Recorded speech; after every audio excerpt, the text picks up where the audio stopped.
Muy bien, ahora sí. Bienvenidos y bienvenidas a la presentación del cuaderno número 14 de Fundejus, titulado Perspectiva de Género en la Administración de Justicia, los derechos de las mujeres, que se lleva a cabo en el marco del 29º aniversario de la creación de Fundejus. A continuación, hará uso de la palabra el presidente de Fundejus, el doctor Joaquín Darrocha, para abrir el evento.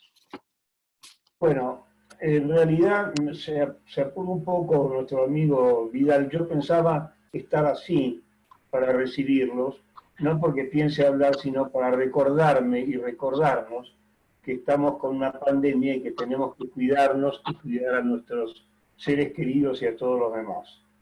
Este sistema lo hemos adoptado en reemplazo de la reunión que teníamos prevista para el 14 de abril, por los motivos que todos conocen. Antes que nada quiero agradecerle a Juan Pablo Vidal, que es quien está administrando esta reunión, y también el doctor Vidal es uno de los miembros destacados de nuestra fundación, y también a nuestro colaborador Emiliano Petrulac. No voy a hacer mención de los... En este momento no sé, corregime, en todo caso, estamos en unos 120 personas congregados aquí, y se están agregando más porque los anotados eran cerca de 200, pero me van a disculpar que no haga presentaciones aún de muchas personalidades que están entre nosotros, porque sería perder demasiado tiempo y acá no es mucho el que tenemos. En este sentido, creo que el virus es una cosa terrible que nos está pasando y que nos va a seguir pasando, pero que al mismo tiempo nos trae nuevas oportunidades, como esta, por ejemplo, de poder continuar trabajando sin necesidad de estar todos juntos, y quizás de pensar en este tiempo que tenemos de recogimiento cada uno en sus respectivos lugares, en cómo podemos ser nosotros mejores y cómo podemos ayudar más a todos los demás. Es un momento de reflexión, y por eso creo que esta actividad y todas las demás que vamos a ir desarrollando van a contribuir no solamente al objetivo principal de nuestra fundación, esto es el mejoramiento de la justicia, sino también para que pensemos cómo vamos a mejorar las formas de comunicación para que podamos estar conectados permanentemente. Esta presentación virtual tiene que ver, como ustedes saben, con la publicación número 14, el cuaderno número 14 de Fundejus, que tiene por finalidad proyectar la temática del género y en relación con la justicia. Esto es un trabajo que ha realizado nuestra miembro de la comisión directiva de Fundejus y jefe de la oficina de la mujer de Fundejus, que es la autora María Pía Leiro. Ella es, para quienes no la conocen, aparte ha sido subsecretaria de Justicia en la provincia de Buenos Aires y actualmente se desempeña como miembro de la Cámara Criminal de la Zárate Campana en la provincia de Buenos Aires. Desde ya le agradezco muy especialmente a la ministra de Mujer, Género y Diversidad, nuestra también colaboradora desde hace varios años. Recuerdo en el 2004 ya estaba integrando un panel en representación de Fundejus en una de las 300 o más actividades que hemos venido desarrollando, y hoy nos honra con su presencia desde el importante cargo que ostenta. Ostenta en el buen sentido, porque también ostenta quiere decir el que tiene un cargo sin merecimiento. En este caso es con merecimiento. El tema entonces es que estas actividades que venimos desarrollando, en particular respecto del tema del género y de la mujer, no es la primera. El año pasado también participaron varios de nuestras integrantes en una mesa redonda que organizamos, y directo o indirectamente, más de 40 de nuestras 300 actividades han tenido una relación con la temática. La cuestión es, y esta es nuestra intención, poner en agenda el tema, y así lo hemos hecho con esta publicación que no solamente contiene el trabajo de María Pía Leiro, sino otra tarea muy importante que ha realizado, que es la de reunir toda la legislación nacional e internacional básica relativa a la cuestión. Este reconocimiento a la diversidad y a la igualdad, y por qué no al respeto que nos merecemos como seres humanos, tiene algunos avances y tiene muchos más desafíos. Creo que se ha logrado bastante para lo que hemos hecho, seguramente no muy bien los últimos 4.000 años, fundamentalmente los hombres, y sin pedirle tanto a las mujeres como que se hagan cargo de los próximos 4.000 años, sí les pediríamos a los hombres que le permitan y que ayuden, y a las mujeres que sigan peleando para que esto se integre de una manera mucho más igualitaria y plural. Es un problema de todos y de todas, es un problema como los grandes problemas que tiene hoy el mundo, esta pandemia, el problema de las guerras, el problema de la discriminación, el problema de los vulnerables. Es toda una gran temática que nosotros tenemos que abordar, y lo haremos, por supuesto, atendiendo a lo que es nuestro centro objetivo, que es la justicia. Tanto la justicia como en su integración, como la justicia frente al servicio que debe prestar a la sociedad para ser realmente una institución útil. De esta manera creo que estamos haciendo más visible la temática, y estamos tratando así de luchar externamente, pero también internamente con cada uno de nosotros y con nuestros prejuicios, para que nos abramos y todos podamos dar un poco más. Yo prometí que iba a hablar 5 minutos y ya van 7, así que simplemente quiero decirles, agradecerles nuevamente la presencia a todos ustedes y a todas ustedes, porque creo que es un paso más que estamos dando, seguramente un pequeño paso, pero que vale la pena que lo hagamos. Dos cosas importantes les quiero decir. Una es que una vez que termine esta reunión, nosotros en poco tiempo más, en pocos días más, le enviaremos a todos los que han participado en una versión PDF el cuaderno número 14, para que lo tengan y lo puedan leer. Y asimismo, si ha salido bien el video, esto se está video filmando, le enviaremos conjuntamente un ejemplar de lo que ha estado pasando aquí entre todos nosotros. El orden que hemos establecido es el siguiente. Primero va a hablar la ministra, luego va a hacerlo la doctora Leiro, y cuando finalicen van a ir respondiendo a las preguntas que ustedes le formulen. Ustedes vieron que tienen dentro del esquema de su pantalla un lugar que dice chat. Allí pueden ustedes escribir las preguntas que consideren oportunas y enviarlas.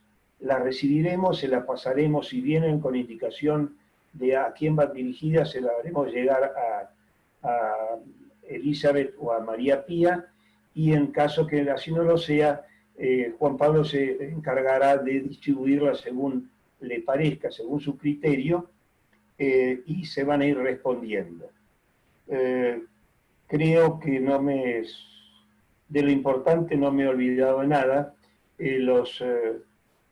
Pedimos particularmente que esto pueda ser un comienzo para quienes no están ya vinculados a Fundejus, para que se relacionen con nosotros y nos planteen todas sus inquietudes, sus necesidades y nos ayuden también a seguir con estas actividades que creemos que son útiles para toda la sociedad argentina y particular para la justicia que no tiene otro fin que servir a esa comunidad.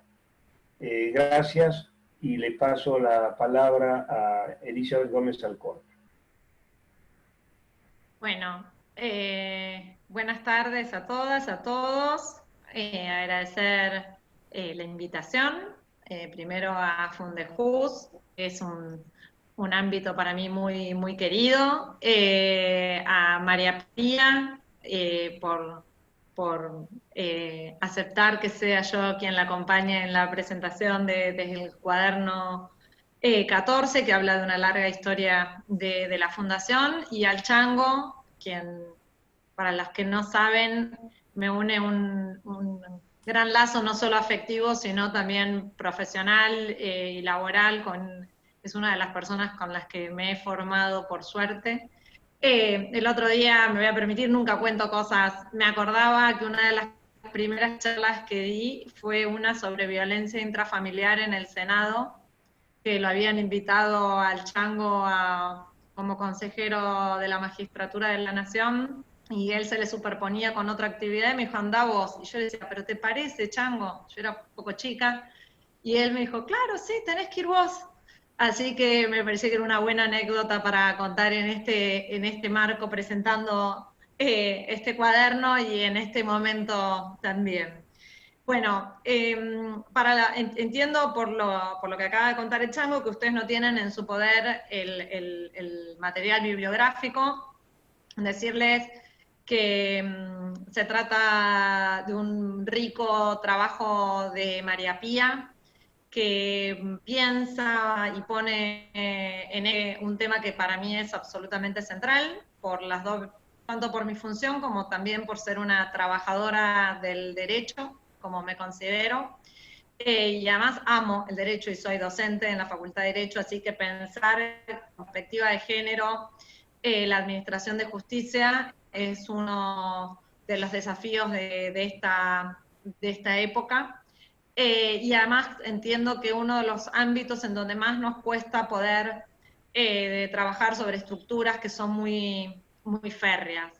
El cuaderno de Fundejus tiene por un lado un desarrollo sobre las violencias contra las mujeres, los distintos tipos de violencias, las modalidades, todos los instrumentos internacionales que trabajan sobre la protección y la promoción de los derechos de las mujeres, y un muy interesante análisis sobre el impacto que tiene toda la normativa nacional e internacional, tanto en el ámbito civil como en el ámbito, o desde las decisiones del ámbito penal.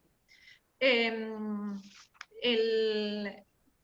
lo personal me parecía que era importante poder destacar, en el ratito que tengo, algunas cuestiones que nos invitaran a pensar justamente el género, ¿sí? O los géneros, o la diversidad de los géneros, y cuáles son las principales dimensiones en las que interpela a la administración de justicia, ¿no?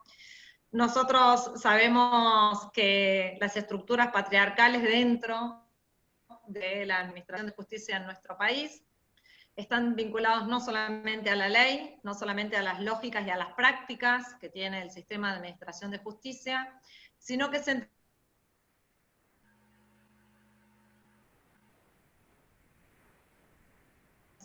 cuando intervienen tanto a las mujeres como a las actividades, a las diversidades sexogenéricas, en dos sentidos distintos, y eso es lo que me parece importante resaltar. En relación primero a los operadores y operadoras judiciales, pero por otro lado también en relación a los usuarios y usuarias del servicio de justicia, que es un poco lo que decía el Chango, para adentro y para afuera, ¿no? Digamos, es esta lógica, es poder pensar las estructuras patriarcales para adentro y poder pensar cómo influyen en las respuestas que dan el servicio de justicia hacia los usuarios que van a demandar, o que demandan por un sentido o por otro, como ahora voy a tratar de por lo menos esbozar, este servicio. Entiendo que en un momento como el que estamos viviendo, digo, no solamente en términos mundiales y en clave de perspectiva histórica, sino además particularmente en Argentina, donde venimos, por suerte, siendo todos aquellos los que somos y somos funcionarias, y también como ciudadanos y ciudadanas interpelados por un movimiento de mujeres, un movimiento feminista, que está todo el tiempo colocando en la agenda pública y en las distintas agendas, en este caso sería en la agenda judicial, la perspectiva de género, los déficits que tenemos como Estado cuando tenemos que responder frente a ciertos conflictos y a ciertas realidades, me parece esencial poder abordar en ese contexto seriamente cuáles son las relaciones de poder en el ámbito de la administración de justicia. ¿Sí? Y a la par, junto con los modos, los usos, los actores, cuáles son las significancias del Poder Judicial, cómo las significancias del Poder Judicial operan tanto en el mundo de la política como en las subjetividades en clave de género. Y voy a tratar de ir desarmando esto que estoy diciendo. Perdonen, sé que muchos y muchas saben de lo que estamos hablando, pero voy a hacer como una mini aclaración que cuando hablo y comencé hablando de estructuras patriarcales, hablamos de que el patriarcado, centralmente, es un sistema de poder, ¿sí?, que se basa en diferencias ancladas en la categoría de género, ¿sí? El principio clasificador abstracto de este sistema es el género. Que obviamente está vinculado, o se lo ha intentado vincular centralmente a un mundo biológico. ¿Sí? De ese modo el género va a ser una construcción de una categoría que va a hablar de relaciones, por un lado, de oposición, y que lo que va a tener va a construir centralmente forma de elemental de alteridad. ¿Sí? En ese sentido, la diferencia biológica se va a presentar como una marca de jerarquía, ¿sí? Ya sabemos, la marca biológica varón, en la clave del patriarcado, siempre va a estar en una situación de jerarquía y de asimetría en relación a la marca biológica mujer, y además va a presentar siempre un sistema binario en términos de género, y además en clave de mujeres de dominación. Esta diferencia, que es una parte central de nuestro orden político, que ya tiene, por lo menos aquellos que estudian historia, etnografía y trabajan sobre la historia del patriarcado, están hablando que por lo menos tiene entre 6.000 y 8.000 años la historia del patriarcado, por eso nos cuesta tanto pelear y dar batalla en relación a esas prácticas, esas lógicas, esas subjetividades, ¿sí?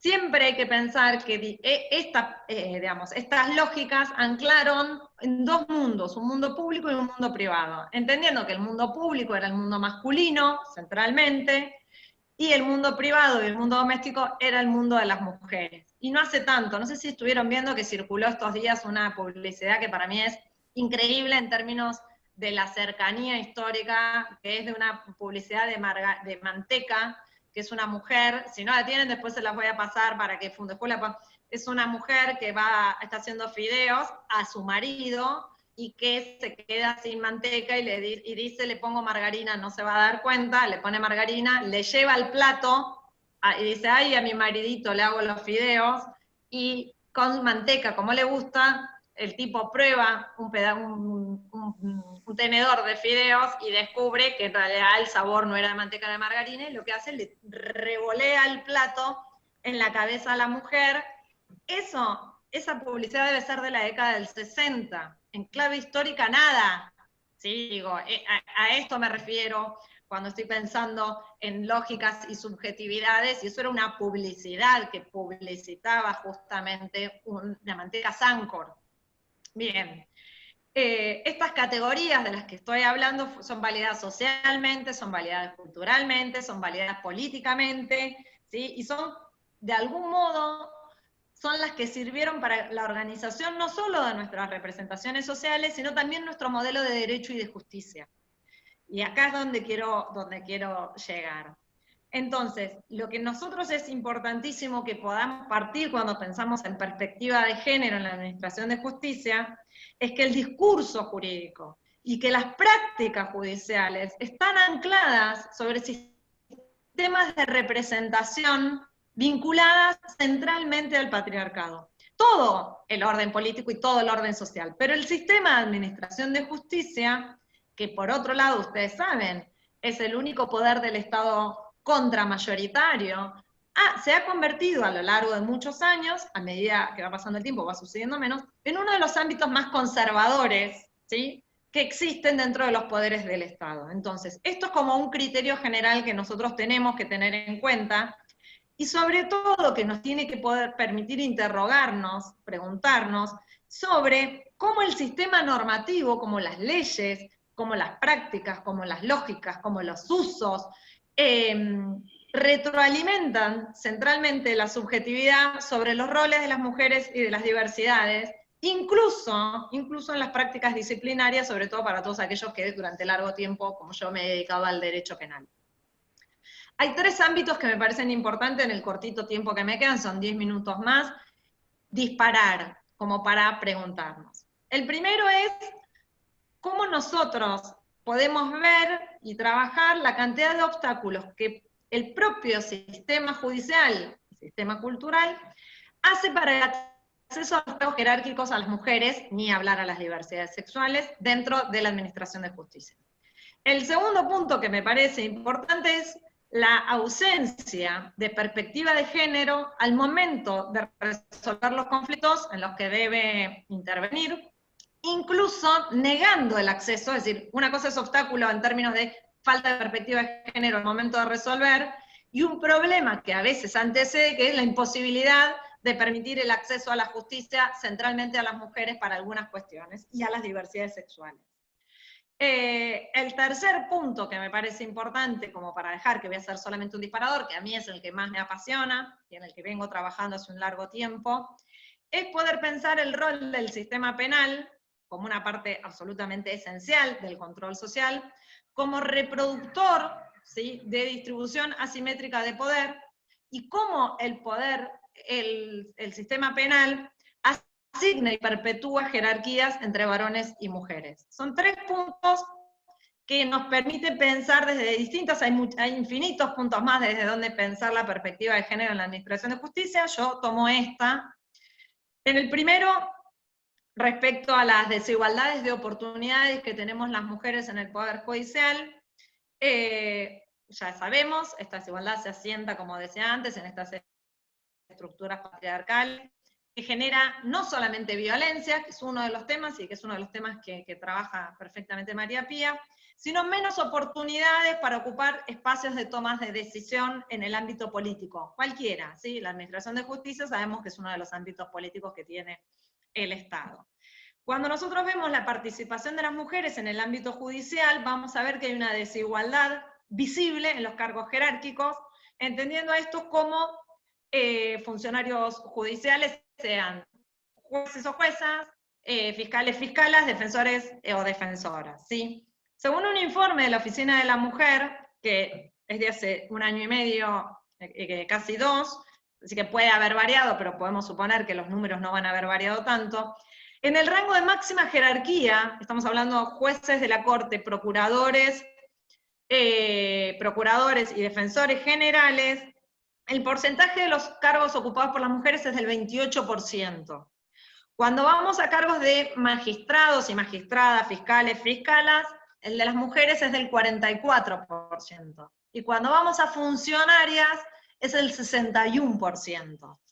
Cuando vamos a funcionarios y empleados y empleadas. Quiere decir que tenemos un poder judicial trabajado por mujeres y conducido por varones, ¿sí? Esto es bastante reciente. Cuando nos vamos a un informe que hizo el Ministerio Público Fiscal de la Nación,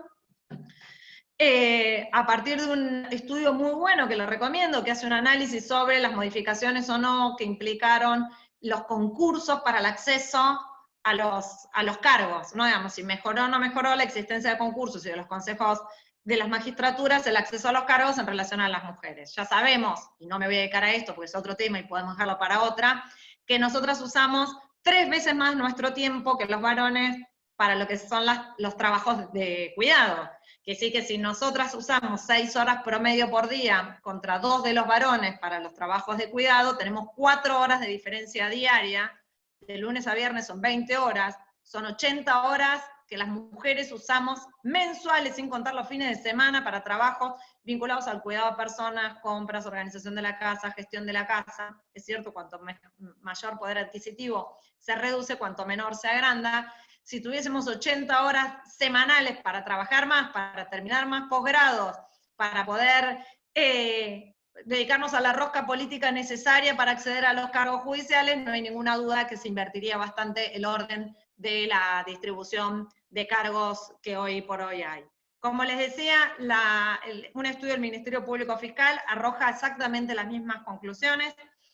Se sigue manteniendo un índice menor al 30% de mujeres fiscalas en la Administración de Justicia Nacional. Ese es un tema, me parece que hay un tema y hay que pensar obstáculos, hay algunas ideas que han dado vuelta, hay algunas nuevas resoluciones en Nación y en algunas provincias sobre la obligación de llevar adelante políticas activas, como inclusión en las ternas de mujeres, etcétera, etcétera. Segundo tema, acceso a la justicia y perspectiva de género en las prácticas judiciales.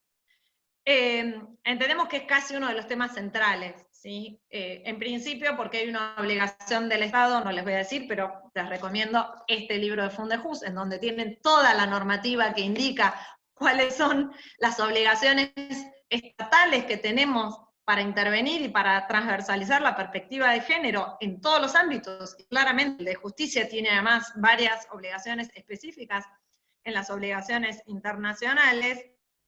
Lo cierto es que en los últimos largos años los poderes judiciales han creado oficinas temáticas de mujeres, género o diversidad sexual en el ámbito del Poder Judicial, en el ámbito de los ministerios públicos, en el ámbito de las defensorías, con la clara intención, porque es un déficit muy grande que tiene el Poder Judicial, cómo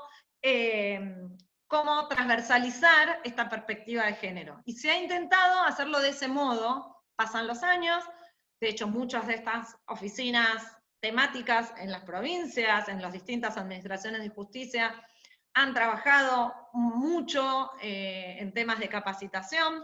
Lo cierto es que también hoy por hoy contamos hace ya un año y pico con la ley Micaela, que obliga a nivel nacional y que, salvo la provincia de Corrientes, todas las provincias adhirieron a la ley Micaela, lo que implica la obligatoriedad de todos los estados provinciales y el nacional en capacitar en perspectiva de género a todos los funcionarios y funcionarias de los tres poderes, por lo tanto, incluido el Poder Judicial. Lo que resulta claro es que esa capacitación va a tener algún efecto concreto a mediano y largo plazo, pero ahí tenemos un serio déficit que hoy por hoy sigue estando presente, que es la absoluta falta de formación en género de las universidades nacionales. Entonces, podemos seguir intentando paliar la rueda con un emparche que es capacitar con alguna capacitación más o menos dada de perspectiva de género cuando ya son operadores judiciales, pero seguimos teniendo abogados, abogadas recién salidos de la facultad que posiblemente, salvo alguna materia de la orientación que hayan elegido o en alguna carrera, en algún seminario, no tengan absolutamente ninguna formación en materia de género. Entonces, seguimos teniendo un déficit que se va a seguir sosteniendo hasta tanto no podamos hacer una inversión en ese lugar, que es en donde efectivamente nos formamos o deformamos. Así que me parece que ahí está el otro problema, que además esa falta de perspectiva lo que hace en general es revictimiza, obstruye, desconoce obligaciones, desconoce modos de acercar la justicia a ciertas situaciones que por desconocimiento, en el mejor de los casos, cuando no hay otras razones más graves, aunque el desconocimiento en algún funcionario judicial es lo suficientemente grave, a veces impide el acceso a la justicia. Por último, y voy 19 minutos, quizás me voy a pasar un solo o 2 minutos, me parece que es un tema a discutir, es un tema a pensar, es un tema para investigar todos aquellos que trabajamos de alguno u otro modo vinculados al derecho penal, el servicio penitenciario, los servicios penitenciarios, los poderes judiciales en los fueros penales. Pensar ese impacto, hay un impacto diferencial que tiene la ley penal y el sistema penal en relación a las mujeres y a las diversidades. Opera una desigualdad jurídica en este particular campo, que es el sistema penal, que además refuerza una desigualdad, que como ya dije, que sin lugar a dudas yo entiendo además que es una de las funciones reales que tiene. Ustedes saben que el derecho penal para muchos tiene una función más bien performativa, de configuración positiva de comportamientos, y contribuye a una distribución asimétrica de poder. Hay muchísimos estudios feministas de la década del 70 en adelante que han trabajado sobre acerca del control que ejerce la función, el sistema penal respecto a la función reproductiva de las mujeres, los efectos que tienen las violaciones, por ejemplo, porque cuando hablo del sistema penal pienso en doble sentido, en el lugar de víctima y en el lugar de imputadas. En ambos sentidos, en los cuales puede operar el sistema penal, tiene un efecto central tanto cuando uno puede pensar que penalizan prácticas vinculadas, como por ejemplo el aborto, como también el rol y la intervención que puede tener el sistema penal en relación a una víctima de un delito contra la integridad sexual. Pero además, cuando pensamos los efectos puntuales, y ya termino porque quiero ser bastante puntual, que tiene, por ejemplo, la cárcel en relación a las mujeres y en relación a los varones, y voy a dejar de lado por un minuto las diversidades sexuales porque es otro problema, que tiene otro impacto diferencial, también vamos a ver cómo históricamente las cárceles han ocupado un lugar en relación a la desviación de las mujeres, clave de centralmente de traer al rol, pero que no es el rol de delincuente, sino el rol de desviación del rol femenino de la mujer.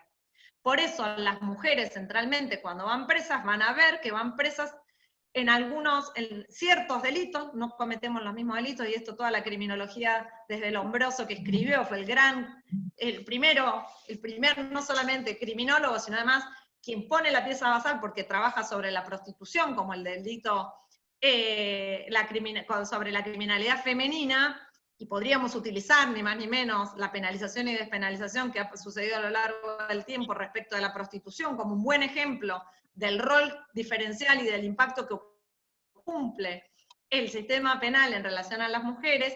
Pero volviendo a las cárceles vamos a ver que muchas veces las mujeres son, cuando están presas, lo que se les achaca es un doble rol. No solo, o no principalmente, la violación a la ley penal, sino sobre todo la violación al rol de buenas madres. Una madre presa con hijos es una mala madre, un hombre preso con hijos nunca es un mal padre. Y las mujeres en general reproducimos nuestras prácticas delictivas, como por ejemplo, el 70% de las mujeres presas en el sistema penitenciario federal están por narcomenudeo. ¿Por qué? Porque el narcomenudeo es uno de los grandes delitos que nos permite a las mujeres seguir manteniendo nuestros roles de mujer. Los llevamos adelante en nuestra casa, no desatendemos a nuestros hijos, podemos ocuparnos de las tareas domésticas mientras llevamos adelante las actividades delictivas.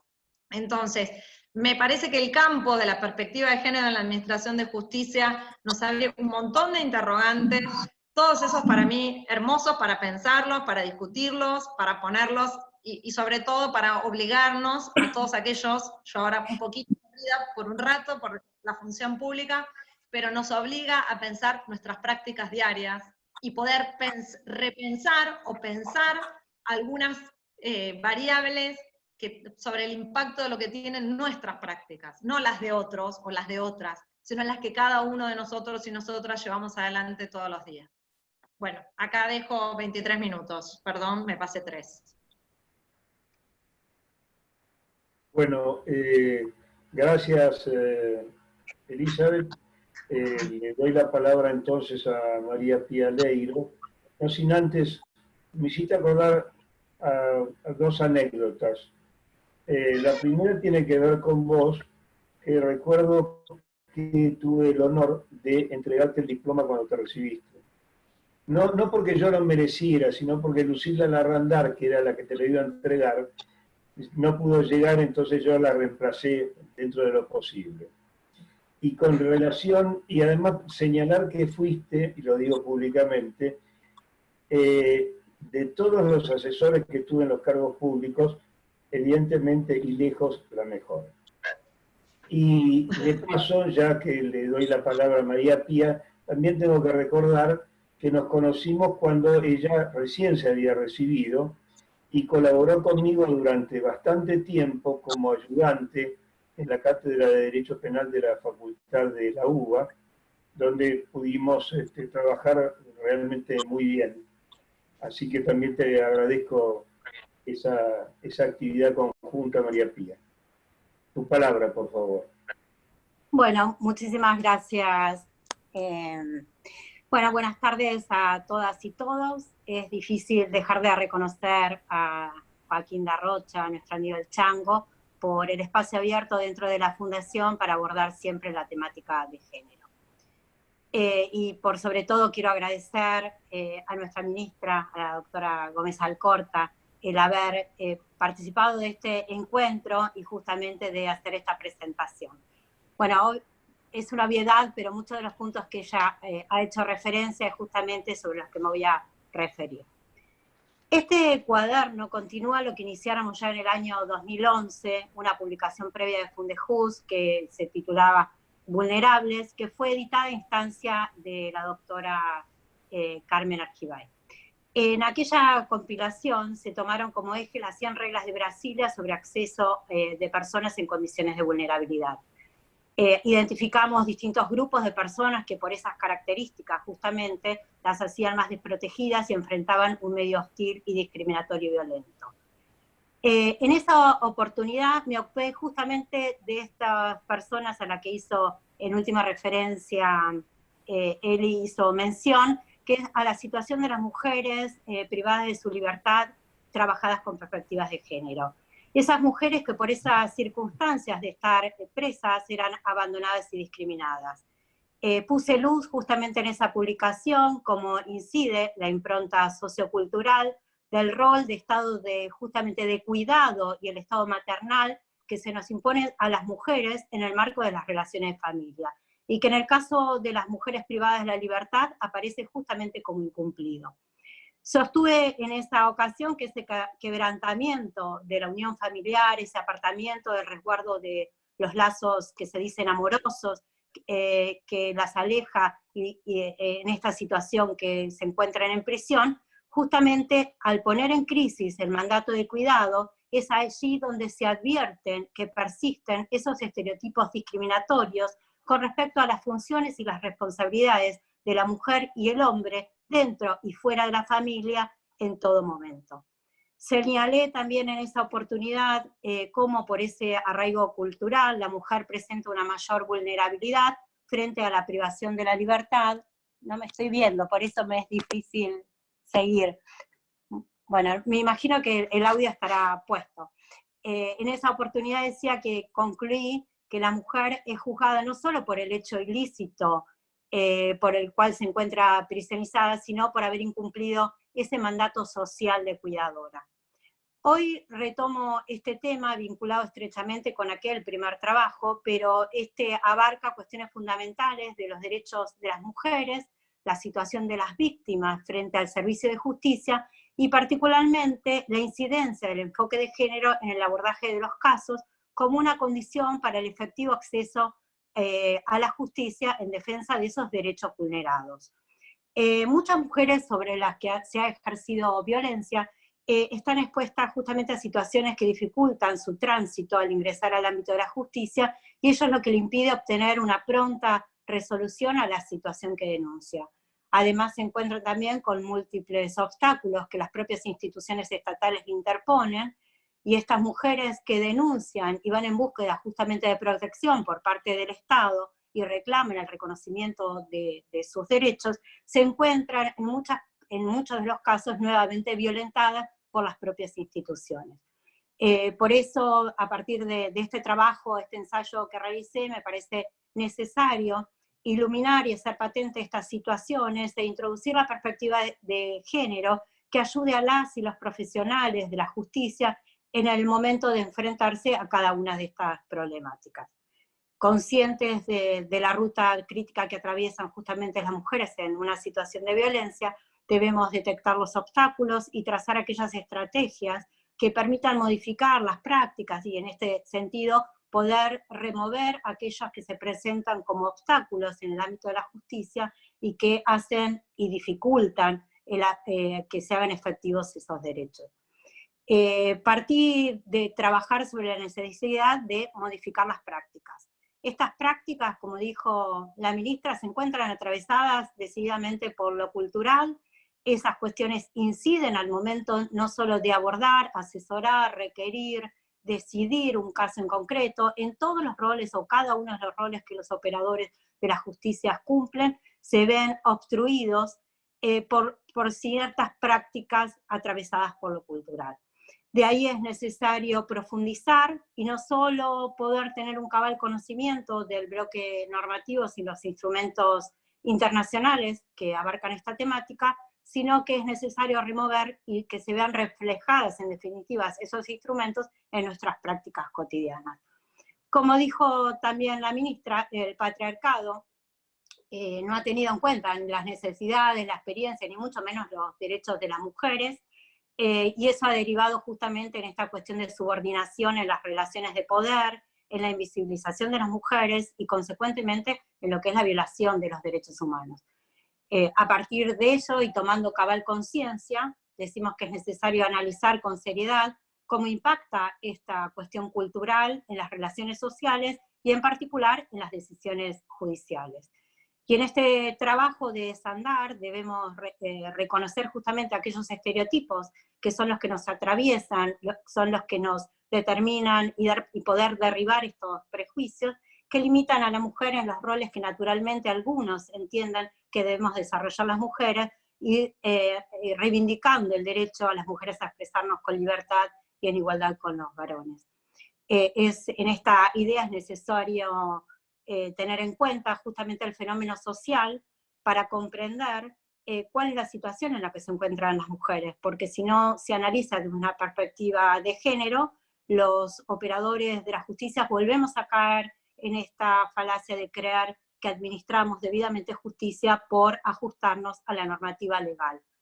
Pero decimos que la perspectiva de género ser introducida, ¿por qué? En el ámbito de la justicia, porque es un enfoque, es un método que no solo mira a las mujeres, sino que es una estrategia que permite ver a las personas en su diversidad. Cuestiona ese paradigma al que hizo alusión la ministra de ser único, cuestiona ese ser humano neutral, universal, y basado en la idea de que el hombre blanco heterosexual es el paradigma de persona humana. También intentamos derrocar justamente en este desandar los roles que ese paradigma le atribuye según el sexo al que presente. Por eso decimos que hablar de perspectiva de género implica saber diferenciar no solo lo sexual en cuanto a las atribuciones sociales, sino también dijimos que las mujeres, como ya hiciera referencia en el ensayo sobre mujeres en contexto de encierro, las mujeres no son un sector o una caracterización de la población, como pueden ser los indígenas, los pobres, las personas con discapacidad, entre otros, sino que están incluidas las mujeres en cada uno de estos sectores. Por lo cual, tener en cuenta la perspectiva de género implica justamente analizar el sector poblacional en que se encuentra y compararla en contraposición con la de los varones de ese mismo grupo social. La perspectiva de género nos va a permitir deconstruir justamente esta falsa dicotomía basada en los cuerpos de las personas. Permite visibilizar esta discriminación. Cada vez con mayor frecuencia se presentan casos de personas que por no ajustarse al sexismo que se sostiene como el imperante, son violentadas en su identidad, sus deseos, sus potencialidades, y en definitiva van obstruyendo su acceso a la justicia. La justicia tiene el deber de modificar estas prácticas sexistas, vigentes, lo que requiere un proceso de transformación cultural que dé paso a un trato equitativo, igualitario, con reconocimiento de estas propias diferencias. Una vez que se advierte cómo influyen justamente estos estereotipos y las consecuencias que produce ese pensar en nuestros actos y en nuestras resoluciones vamos a poder empezar a desandar ese camino de desigualdad y trabajar sobre aquellas estrategias a seguir para la erradicación en pos de lograr la igualdad.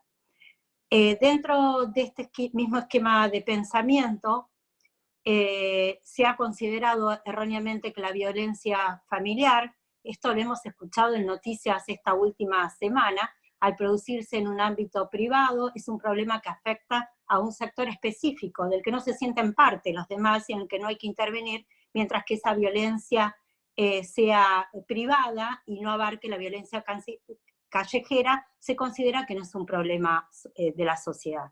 Todavía hay quienes piensan esto, que la violencia familiar cometida contra las mujeres solo afecta a la mujer que la padece y que es una cuestión que hace a la intimidad de la pareja en la cual no hay que inmiscuirse. Es el caso de este futbolista que hemos escuchado en los medios.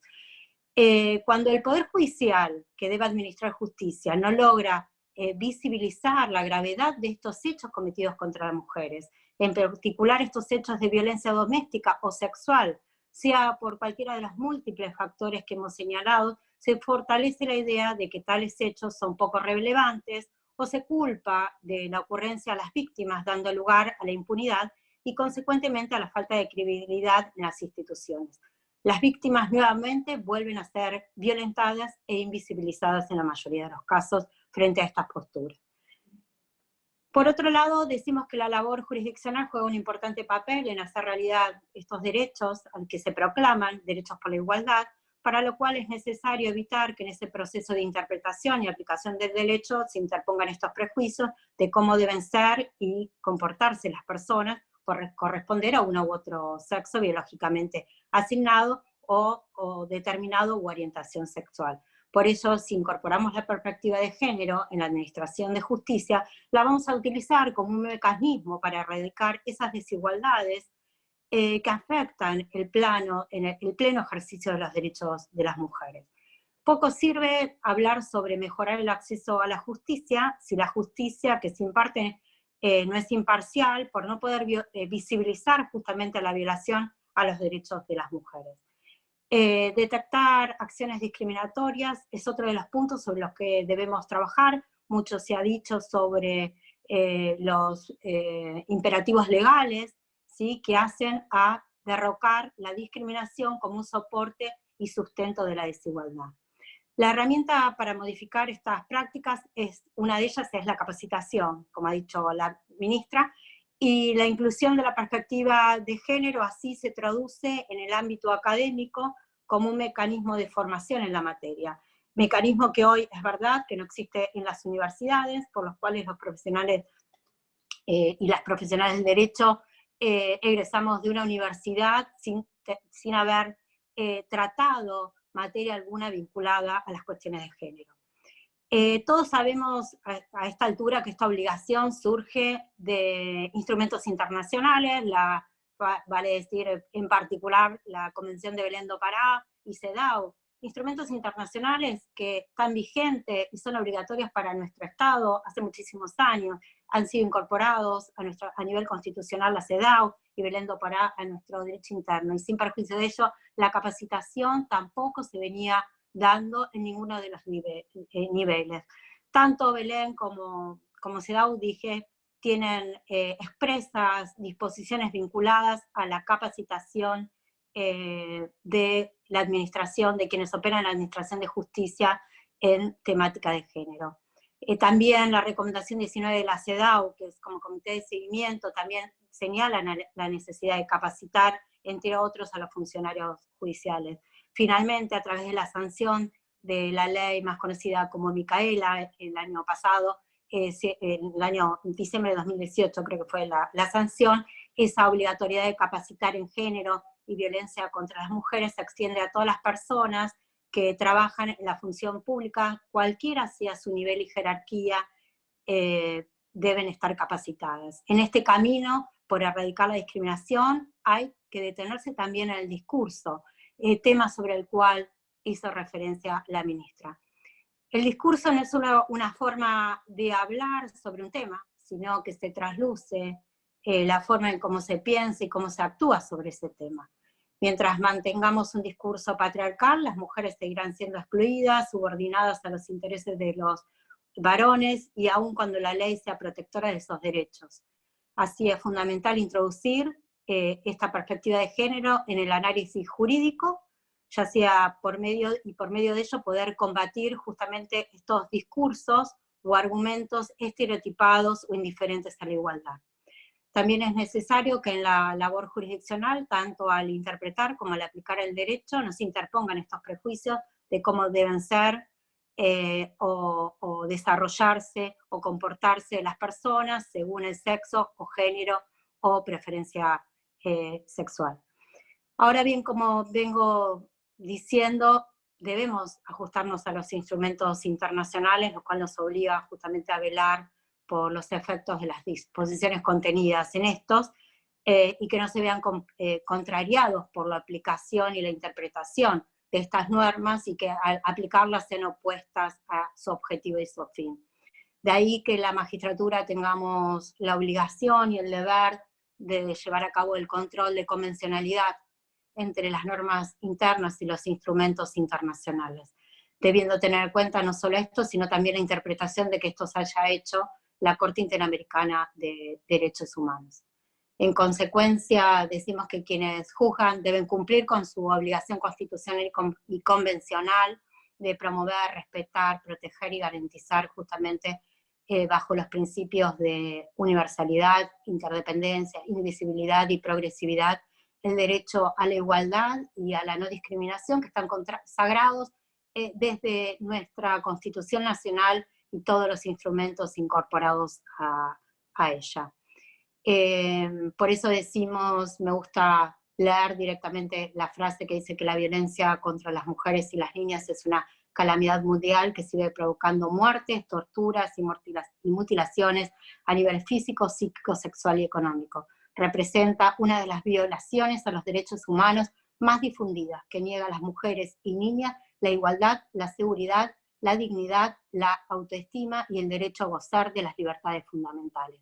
Por eso decimos que juzgar con perspectiva de género implica hacer realidad el derecho a la igualdad y no discriminación, que es un mandato constitucional y convencional dirigidos a quienes imparten justicia.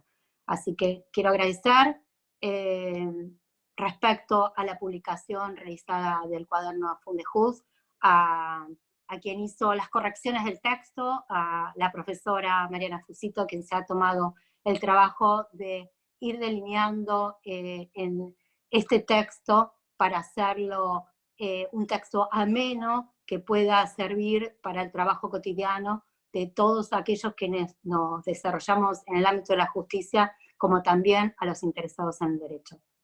Así que quiero dar gracias por el tiempo a todos ustedes y a su escucha. Bueno, gracias María Pía. Creo que si alguna de ustedes ha hecho uso del chateo, debe tener ya Juan Pablo alguna de las preguntas, las habrás derivado. Sí, Juan Pablo.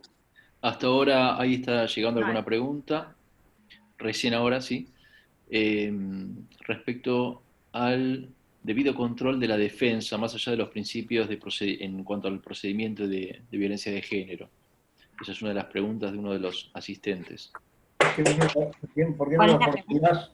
Así la pueden contestar alguna o ambas de las disertantes. No entendí yo. Debido control de la defensa, no sé de qué. Por eso como está formulada la pregunta, léela, por favor. Sí, claro. ¿Cómo es el debido control de la defensa más allá de los principios en cuanto al procedimiento de violencia? Todo no tiene, formulada. le falta algo a la formulación, pero digamos, como todo el derecho de defensa está presente en todo proceso penal, así que tiene los mismos resguardos, garantías y principios que en todos los procesos. No sé bien a qué hace referencia la pregunta. Sí. Elizabeth, ¿querías decir algo o no? No, lo mismo, no, digamos. supongo que estará hablando de la persona imputada, que es el único que tiene el debido proceso de defensa, y si está hablando en violencia de género, es igual que cualquier proceso penal, no hay ninguna diferencia. Por eso no entiendo la formulación. Sí, está incompleta. Bueno, ahí el asistente está al tanto, así que seguramente la reformule. Después hay una Reformúlenla pregunta. chateando, por favor, porque no tenemos a la vista la totalidad de los 144 personas que están participando. Así que, por favor, si pueden chatear, así las leemos y las formulamos. Muy bien. Acá hay otra pregunta, doctor. Es respecto de la capacitación de la ley Micaela, si existe convenio con el Poder Judicial de la provincia. De Buenos Aires. Puedo contestar. No es un... A ver, la ley Micaela, que como bien decía María Pía, es el nombre que lleva por Micaela García, es una ley nacional. Lo que tiene es que después todas las provincias, a excepción de Corrientes, adhirieron, quiere decir que sacaron leyes por las cuales el Estado provincial se compromete a capacitar a todos los funcionarios y funcionarias, trabajadores, trabajadoras de los 3 poderes del Estado provincial. Quiere decir que hoy por hoy en la provincia de Buenos Aires, quien tiene autoridad de aplicación es el Ministerio de las Mujeres, Políticas de Género y Diversidad Sexual, que está a cargo de Estela Díaz. El Ministerio, en todo caso provincial, tiene la responsabilidad de capacitar a las máximas autoridades provinciales, y después cada uno de los poderes tiene una obligación de capacitar a todos los trabajadores y trabajadoras. En Nación se replica lo mismo. Nosotras como ministerio capacitamos altas autoridades, recordarán, el 10 de enero capacitamos al presidente de la Nación y a todos los ministros y ministras, capacitamos al Senado de la Nación. Mañana voy a ir a la capacitación a la Cámara de Diputados y Diputadas, previo a la primera sesión vamos a estar capacitándolos, y el 19 de marzo teníamos prevista la capacitación para el Consejo de la Magistratura, que también lo tuvimos que suspender, pero después cada poder judicial tiene que dar cumplimiento a la ley Micaela en la provincia y en cada una de las provincias. Así que no es que hay un convenio, sino que es una obligación legal dictado por una norma, en ese caso, de la provincia de Buenos Aires. Muy bien, muy bien. ¿Otra pregunta? Hasta ahora estaban todas dirigidas hacia lo mismo, hacia la capacitación y a la ley Micaela, y creo que fueron. ¿Querías decir de hecho, algo, la García? Suprema, sí, que digo que de hecho la Suprema Corte de Justicia de la Provincia de Buenos Aires, desde la misma promulgación de la ley Micaela, convocó a las capacitaciones que se está haciendo en relación al tema de género y violencia contra las mujeres. Está activa la capacitación. Bien. ¿No ha llegado más chat, Juan Pablo? Estoy leyendo.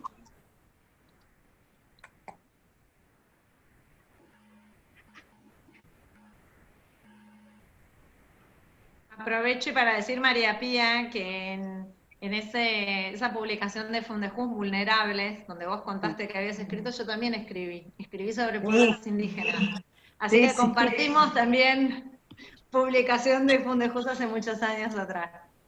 Sí, lo tengo presente, esa publicación, que la verdad, bueno, también anécdotas personales, la iniciativa de Carmen fue extremadamente inspiradora en cada uno de los temas que se trabajó sobre las reglas. Sí, yo diría que fue más que eso.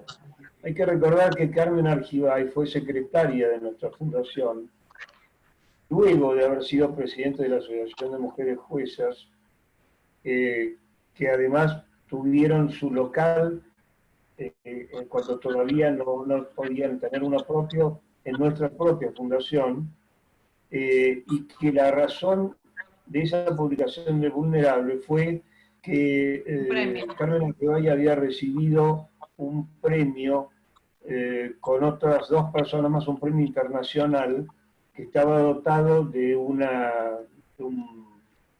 valor económico, y ella a su vez dividió en 3 esa suma y se la dio 1/3 a la Asociación de Mujeres Juezas, 1/3 a Fundejuz y el otro tercio a alguna otra institución que ahora no recuerdo.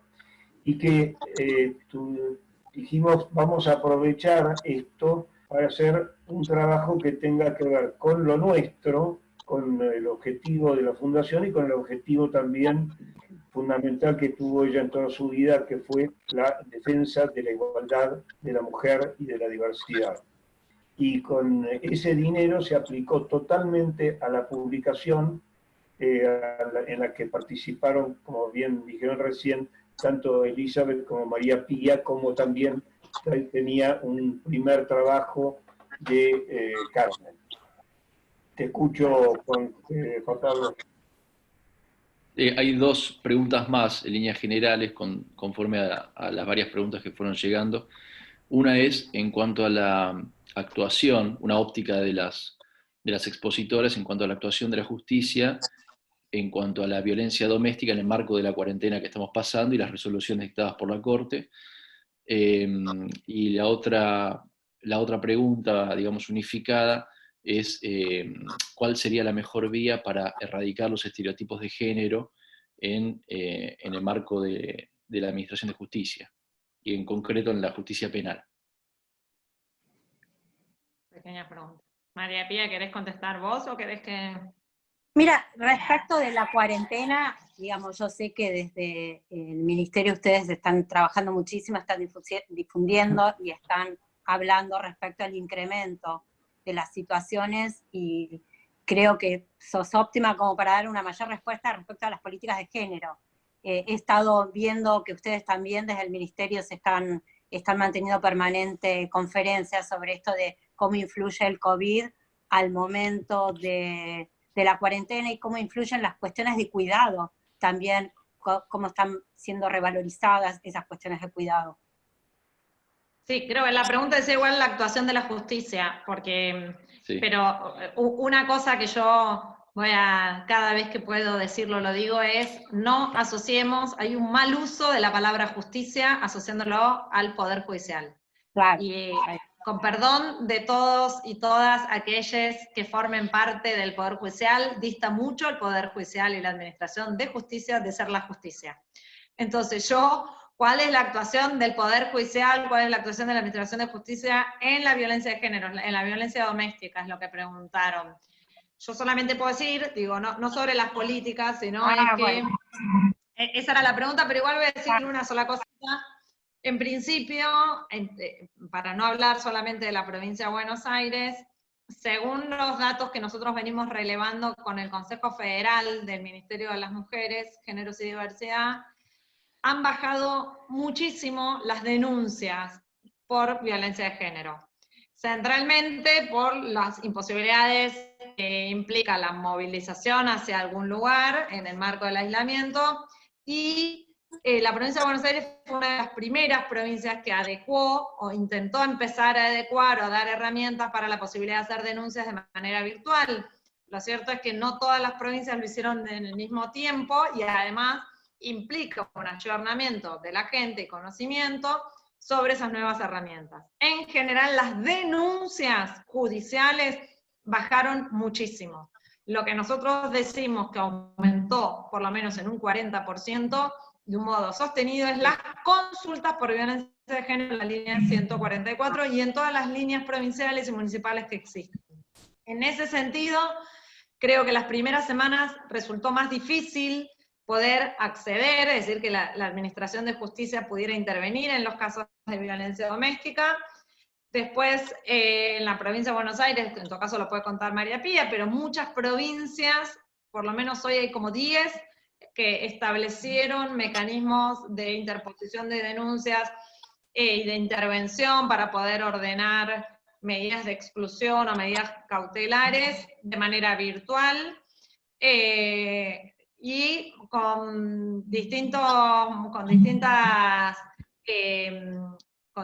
impactos sobre la efectividad o no de esas medidas. Yo creo que a medida que va pasando el tiempo, ya en breve vamos a estar cumpliendo estamos casi en los 45 días, 50 de aislamiento, va mejorando esas nuevas herramientas que están implementando los poderes judiciales. Eso sobre la primera. Y la segunda, que ahora le dejo la palabra a toda María Pía, sobre cuáles son las mejores vías o mejores prácticas para erradicar los estereotipos de género en el Poder Judicial. Bueno, centralmente hay que decir que los estereotipos no son solamente los estereotipos de género, que son los que generan tanta desigualdad y violencia, son estereotipos culturales.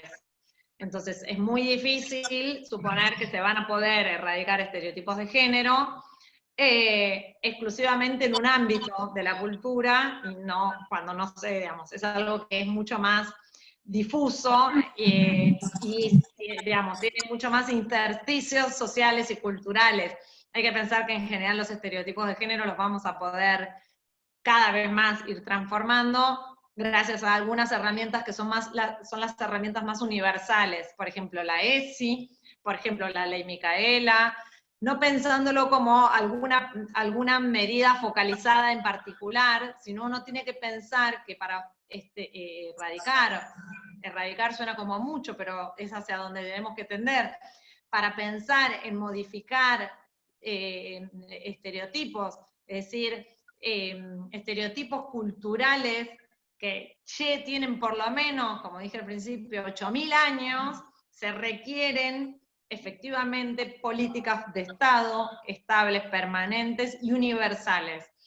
Después creo que el Poder Judicial tiene muchísimo que hacer, sobre todo porque, más allá que puede haber diferencias, no solamente es conservador, sino además es altamente misógino, y perdonen, pero yo lo digo siempre y no lo voy a dejar de decir en y además en muchos casos clasista. Y digo esto porque necesariamente nos tenemos, algo que hizo una mención María Pía muy buena, sobre pensar interseccionalidades, es no solamente pensar a la mujer como una cuestión de género, sino todas las otras opresiones que se cruzan cuando pensamos en género, con cuestiones indígenas, con cuestiones migrantes y con cuestiones de clase. Entonces, me parece que se requiere un Estado presente y sobre todo se requiere, en principio, mucha campaña de visibilización y de capacitación para poder muy despacito empezar a hacerse las preguntas que hay que empezar a hacerse en el Poder Judicial. Todo tuyo, María Pía. Bueno, esto es lo que decía, que la necesidad desde la Administración de Justicia tenemos el deber de modificar estas prácticas sexistas vigentes, que es una realidad. Entonces, podemos ser muy conocedores de la ley, pero si al momento de aplicarla se nos anteponen esos prejuicios y estereotipos, es muy difícil realmente de poder tratar cada caso con verdadera igualdad y equidad. Como herramienta sí creo que, bueno, es muy difícil obviamente erradicar estos estereotipos y estos patrones culturales, porque es lo que decimos, tal cual siglos que lo venimos llevando, pero la realidad es que una herramienta básica y necesaria es la capacitación. A través de la capacitación y la formación vamos a poder ir erradicando y poder ir advirtiendo que ciertas prácticas no son igualitarias y son discriminatorias.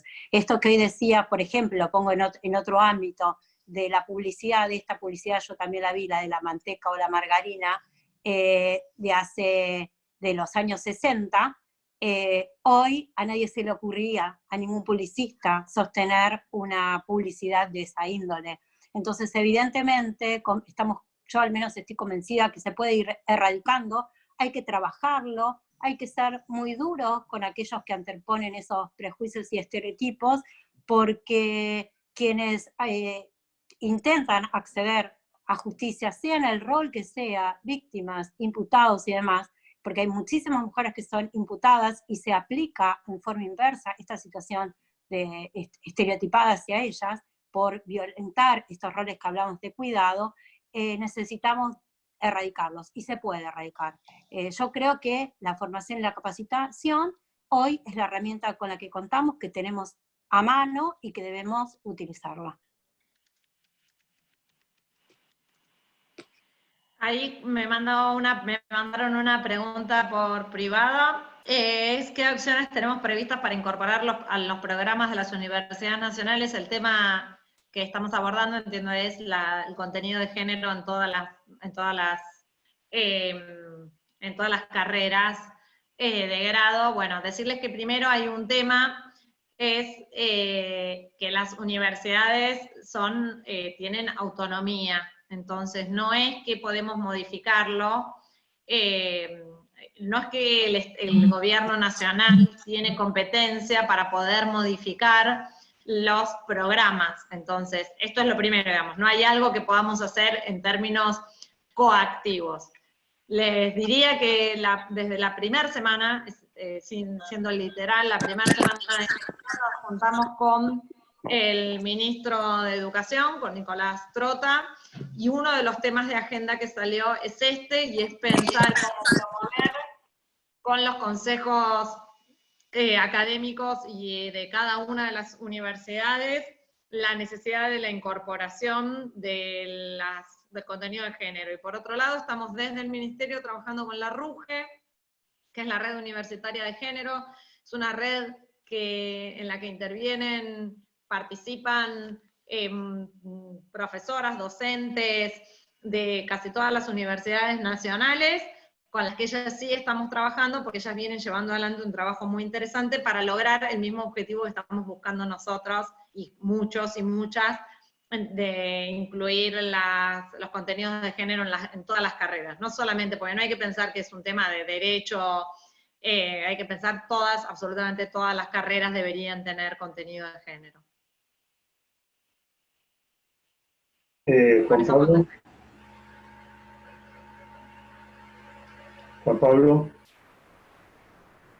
¿alguna otra pregunta? Estamos bien. ¿Alguna otra pregunta, digo? No, Doc, fueron canalizadas y la mayoría de las preguntas. Bueno, entonces si no han llegado más, disculpen que no podemos responder de manera como se podría hacer en una reunión personal, pero el sistema nos limita en este sentido. Yo tengo en mi visión en este momento 20 cuadros, 20 personas nada más, de modo que creo que ya con las respuestas que nos han dado María Pía y Elizabeth, vamos a dar por finalizada la reunión, y les recuerdo entonces a todas y a todos que van a recibir en modo PDF el cuaderno número 14 de Fundejus, y también el video de esta reunión. Y que los que no tengan pertenencia o adhieran a Fundejus pueden hacerlo. Nosotros estamos en InfoFundejus, y pueden llegar a nosotros de la manera que les parezca, y participar también en alguno de los grupos de proyectos que tenemos relativos al mejoramiento de la justicia. Nuevamente, gracias Elizabeth por habernos acompañado, gracias María Pía, gracias especialmente Juan Pablo y a Emiliano Petrulac, que estuvieron ordenando esto en la faz técnica, y a todos los demás compañeros y colegas de la Fundación que han venido trabajando desde el día que nos enteramos que no podíamos hacer la reunión personalmente para que esto fuera posible. Disculpen los errores o defectos que puede haber tenido la presentación y la comunicación, pero es la primera vez que lo hacemos. Y seguramente no será la última, porque aparentemente va a ser la forma más directa que vamos a tener todas y todos para comunicarnos, por lo menos en los próximos tiempos. Muchas gracias, y que esto sea un aporte más para la igualdad, para la no discriminación y para el respeto de todas las personas que integramos nuestro país y el mundo. Gracias nuevamente. Chao. Gracias a todas. Gracias a todas. Hasta luego.